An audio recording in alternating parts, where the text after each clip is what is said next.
Neftçalada maye qaz doldurma məntəqəsinin istismarı dayandırılıb. Bu barədə Fövqəladə Hallar Nazirliyindən məlumat verilib.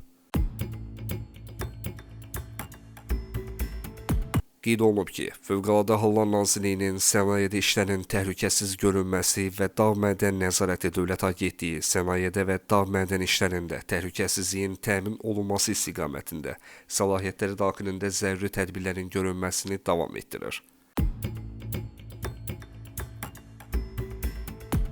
Bu çərçivədə Agentliyin müfəttişləri tərəfindən Neftçala rayonunun Qədim kəndində fəaliyyət göstərən fərdi sahibkar Leysanov Rasəf Firidun oğluna məxsus maye qaz doldurma məntəqəsində plan üzrə yoxlama aparılıb. Yoxlama zamanı məntəqədə insan həyatı və sağlamlığı üçün təhlükə yarada biləcək pozuntular aşkar olunub.